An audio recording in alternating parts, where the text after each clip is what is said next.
Welcome to Newsmakers. I'm Andrew Donovan. It's been a busy summer for the Onondaga County Executive, not all by his choosing. Ryan McMahon is this week's guest on Newsmakers. Mr. County Executive, thank you as always for being here. Thanks for having me, Andrew. Appreciate it. You've already had a busy week. The big announcement of the naming rights of the aquarium, the official name, and it goes to Crouse Health. Yeah, we're excited about it. What a great partner. If you think about what we're doing with this historic piece of culture and arts and educational infrastructure we're investing, and why we're doing it. We're doing it for kids and for families. To have Crouse Health be the naming rights sponsor for it makes a lot of sense, specifically when you think about the special relationship that Crouse has with our kids.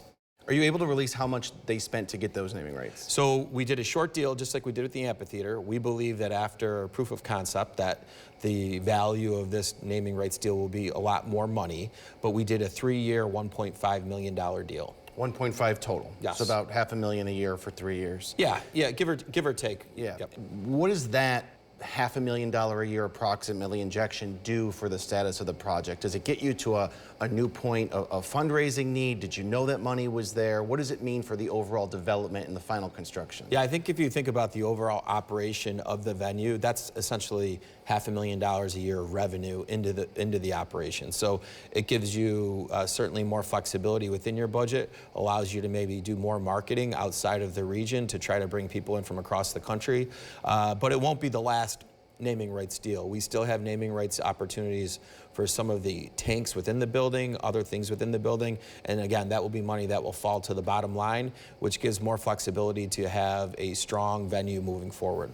So this is a key development, but I still think people want to know, when can they get inside?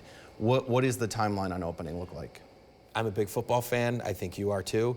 We are in the red zone, right? We're getting close to the end zone here. Right now, obviously, we had a little setback with the large tank that came from Italy. It took longer than we wanted to. We had to get it up through the canals, which was a cool visual, but that delayed us a little bit. We will start to have soft openings, certainly in October, but hopefully this fall, certainly, we will have this facility open, and it will be something at a scale that I don't think anyone really understands yet. This is a scale that is bigger than aquariums in some very large states. My brother Daniel was in the Padre Island Aquarium in Texas, the largest in Texas. We have more gallons of water and tank than they do. This is a big deal, and it's going to be here before people know it. Back to school is around the corner. Right after that, hopefully we'll have this facility open, and people will be going in it and out of it, and they'll love it. Do you consider it a delay? Because last I had spoken to you about a month ago, October was your target for soft opening. So is that new information? I think what the challenge is just I don't really consider it a delay. We've been talking about this.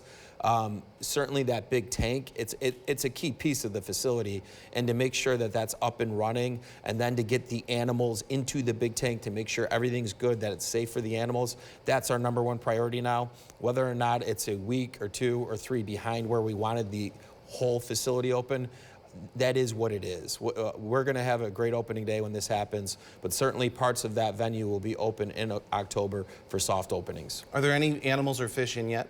We have a lot of these animals in holding patterns. Certainly, we're going to, over the next 3 or 4 weeks, start to bring some in. We have a massive quarantine tank that these animals will go into first, and then we'll start to go to their permanent homes in some of these other tanks.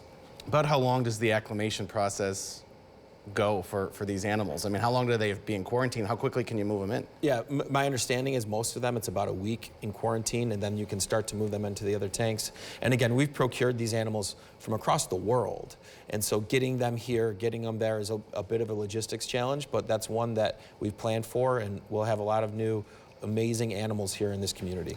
This aquarium seems to have been such fodder still for your opponents, and I just wonder what it means to you to have it open, and do you think you'll ever convince everybody or majority of the naysayers that it was worth it? I think at the end of the day, this reminds me a lot of the amphitheater debate that was had when I was the chairman of the legislature, and County Executive Mahoney was there. I do believe that once people see the scale here, they'll see the value. And certainly, I think the economics will work out and the educational infrastructure that this will represent. If you look at the Inner Harbor itself, we have shifted from an idea of, can you imagine the Inner Harbor when you drive by it without the aquarium? I would challenge anybody that question. It would be really extended long grass that would need to be mowed every week, but now that building is going to transform that neighborhood and the waterfront there. Speaking of the neighborhood, another announcement you made this very week was about $2 million in funding for Syracuse's north side. Why has that become an important piece of where you want to invest? I think if you look at Onondaga Lake and you think of bodies of water that touch cities throughout the country, think of Lake Michigan, which touches multiple cities. If you look around those areas, that is an asset for the community. I'm blessed to be in this role when Onondaga Lake is experiencing a great comeback with the Loop the Lake Trail, the amphitheater, Destiny, the State Fair, the aquarium at the harbor, the regional market, and the ballpark. We need to create connectivity with those assets, and part of that is investing in the neighborhood there. And so we're really pleased, over 19 projects with small businesses getting facade grants in 4 distinct neighborhoods in that north side. $2 million being injected there is a big deal. And I think it will have a visual impact, which will lead to more investment, both in business districts, but also with homeowners in the neighborhoods themselves. You made the announcement of that funding at the regional market. What's the status of the overall revitalization of the regional market? Yeah, our $4 million that we invested in right now is going through design phase with the regional market board and the executive director, Bill Fisher. And they were successful in taking that $4 million of county funds and leveraging that to bring in about $20 million of state funding. So there's going to be a lot of activity at the regional market, and that will be an anchor for that north side, but also an amazing venue for our ag community, and it will be a tourist venue. Also this week, you announced what's called a stabilizing fund for the CNY SPCA. We know that they went through an overhaul within their board, and what's the county's role in supporting that organization? We really don't have a role, but we need a strong SPCA, and we need them there, and we need to be able to take care of our vulnerable animals. Certainly reaching out to key stakeholders in the organization, we felt if we could inject a stabilization fund to the organization, that would help stabilize the operation so their mission could continue, and we could work with them about more long-term planning options. Is that county funding that you are allocating to that organization? It is $150,000 of county funding to help stabilize the operation, make sure the mission is met, make sure animals in this community are safe, and that the organization itself can pay the bills. And we'll continue to work with them about long-term planning on how to grow the mission. Is that perhaps insight that it's not stable without this money? I think without the money, I think certainly the SPCA would have challenges. And it's important that we step up, being a regional player here, to make sure that animals are safe, the organization continues, and we work with them closely moving forward. All right, I think that recaps the week you've had. We have a lot more questions to get to about some other topics, term limits included, when Newsmakers continues.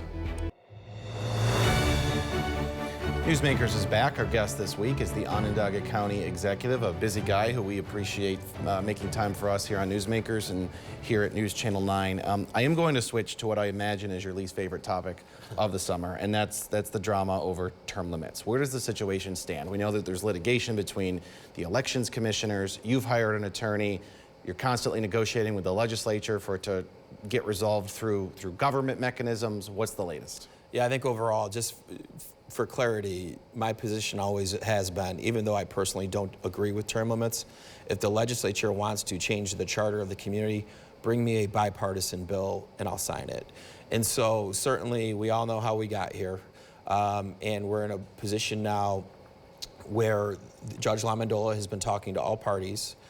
We have put forward an off-ramp, essentially allow both the Democrat and Republican proposals to move forward on the ballot for the voters to decide if they want term limits, and if they do want term limits, should it be 3 4-year terms or 4 4-year terms.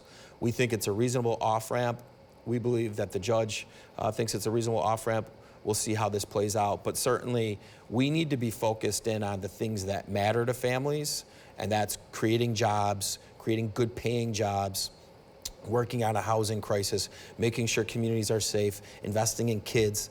That's where my focus is. This has been a bad distraction, and I think it should not be settled by a judge. I think we should get this over and move it forward, and I think we're getting closer to that. And so just to review what's happened related to this piece. You've offered that you'd be supportive and would sign legislation that puts on the November ballot for voters, this November or next November? It could be this November. On this November's ballot, either 3 4-year terms or 4 4-year terms, 12 or 16 years.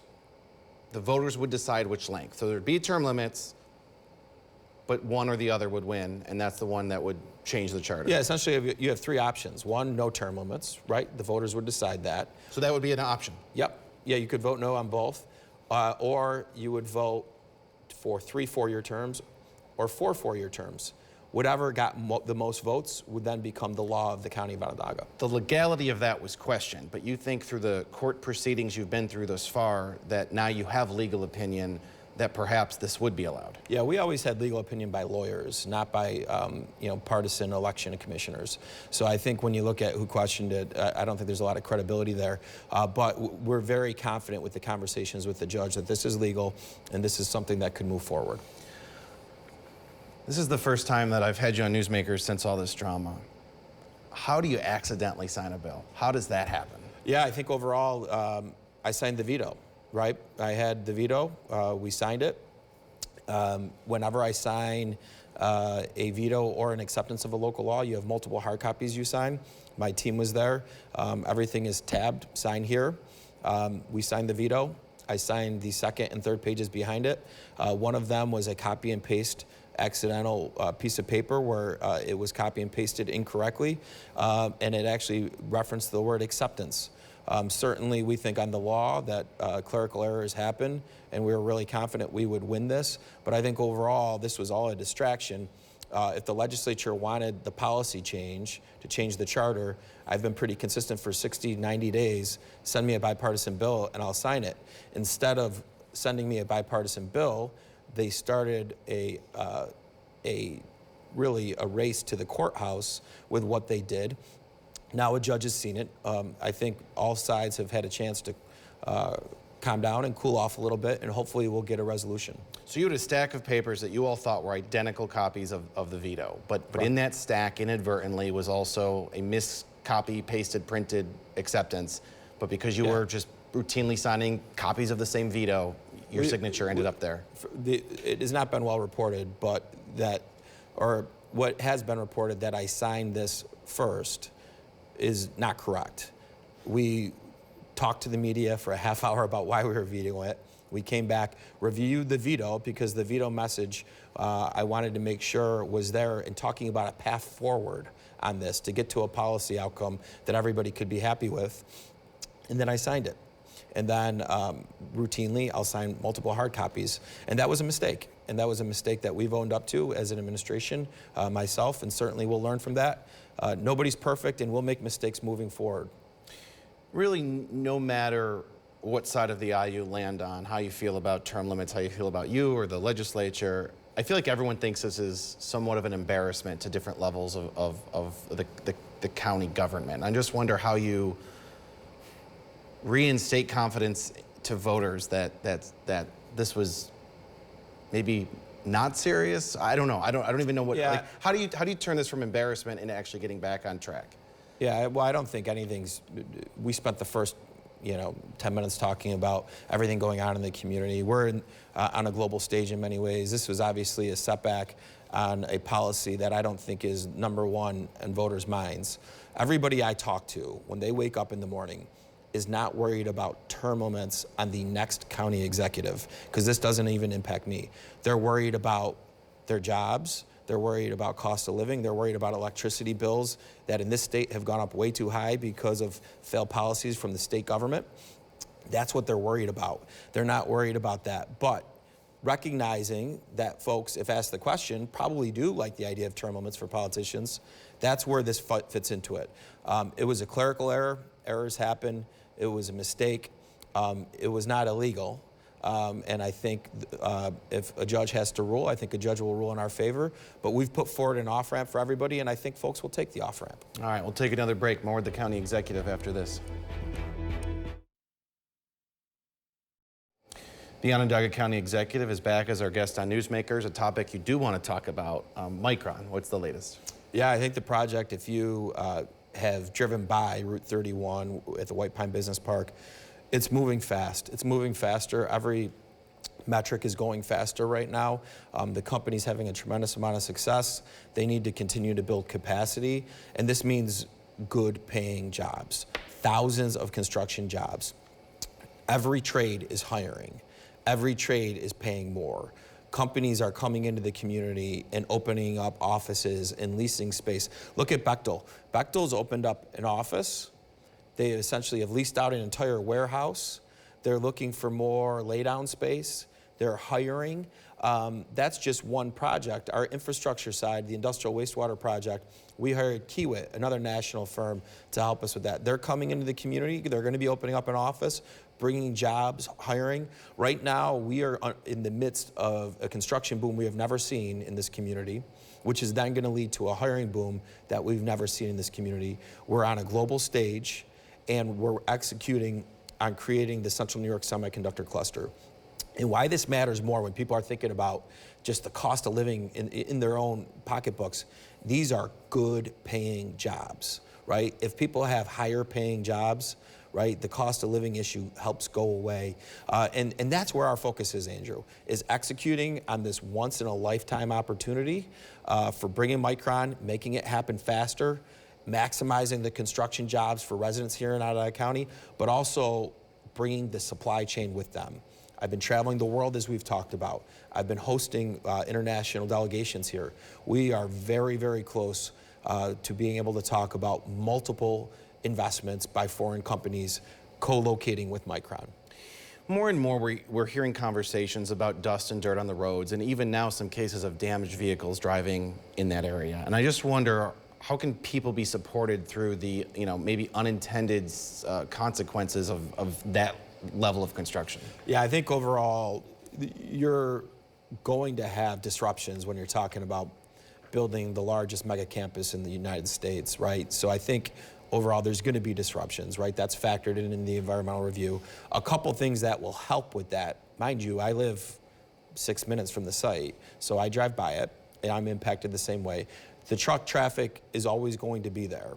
We're building a rail spur, which will help mitigate some of that. But I think when you talk about the dust and the dirt, which is a challenge today, Micron is going to be putting in roads on campus. So instead of these large trucks driving through dirt roads or gravel roads and bringing that dirt back with them, they will be driving on pavement.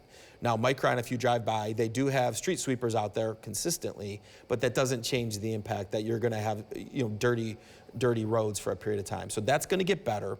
But the idea that you won't have a lot of construction traffic there for the next 6 years is not going to be accurate. This is going to be one of the most active construction sites in the country, and we need to kind of pivot away from looking at the small negative to that and think of the positive that either yourself, your kids, your grandkids, your neighbors are all going to have great jobs that pay a lot more money than they're probably paying today. The latest on consolidating the jails, perhaps moving to one facility in Jamesville. Yeah, we have a working group with the sheriff going on right now, trying to come up with what does this look like as far as a number, right? I want to know how much it would cost, right? And I think everybody agrees it can work from the aspect of doing it, but what's the number? And then I think the second part of the working group will be the sheriff working with all of our partner agencies on how this logistically would work, right? If SPD has someone who's incarcerated, what happens with that individual? It's not realistic to think that SPD is going to drive out to Jamesville, right? So how do those logistics work out? I think that's the next phase of this. Once we have an idea on the cost, we have a conversation with the legislature to make sure they're supportive of the cost. And then operationally, how could it work? But I think it could be fantastic. The idea about creating more open space for the development downtown is a priority of our team. Would you take down the jail, or would you take down the former public safety building that Syracuse Police moved out? Yeah, you could have both options. Both options are on the table. It's not spoken for, the public safety building right now? The city owns part of it, the county owns part of it, whereas the jail the county owns. But certainly there's been opportunities that in other communities, they've turned old jails and redeveloped them into hotels and redeveloped them into mixed-use things. Weird hotel, don't you think? Well, it's been a hotel, but it would be a different type of hotel. Crunch owner Howard Dolgan was recently on News Channel 9. There seem to be serious conversations about a new arena. And I just wonder, is that part of that neighborhood's redevelopment? Would it go in the Inner Harbor, near your other development? What are your options? So I think overall, it's obviously it's well known that Howard would like a new arena. You haven't promised that yet. We have not. And what we've told Howard is we're open to it at conversation. But a new arena costs a lot of money. And for me to look the taxpayers in the eye, I need to have a business plan that helps pay for that. And so that means you'll need a lot of state money coming in off the top to lower your construction costs down. You'll need more than just the Crunch as an anchor tenant, because they got a pretty good deal with us right now. We don't make a lot of money on them. We don't make any money on the Crunch. So if Howard can put together a team with multiple anchor tenants, and then we look at other things in the community, I think we can continue to have this dialogue. Also, nothing's stopping Howard from talking to private sector individuals who might have their own ideas about building a stadium, and Howard could be one of their tenants. But if the county is going to be the owner of a new arena, we need to have a business plan that the taxpayers of this community know that they're not just footing the bill for it. I'm from Utica. Their AHL hockey team shares an arena with professional soccer. And I know that there are conversations about more professional soccer venues in Onondaga County. Is that maybe a possibility that you're on board with? I think overall, we're on board for something that works, right? And whether that's more professional athletics or whether that's teaming up with collegiate athletics, multiple collegiate athletic teams, so that that facility is being utilized 24/7. Certainly potential new space in an arena that maybe could be used to help support conventions. These are the things that we're open to have the dialogue. I know Howard wants to have it. We love the Crunch. I'm a big fan, but it's got to make sense for the taxpayer. All right, final word when Newsmakers continues. We're out of time. I want to thank the Onondaga County Executive again for joining us on Newsmakers. That does it. Have a great weekend for all the hardworking people of News Channel 9. We'll see you next time.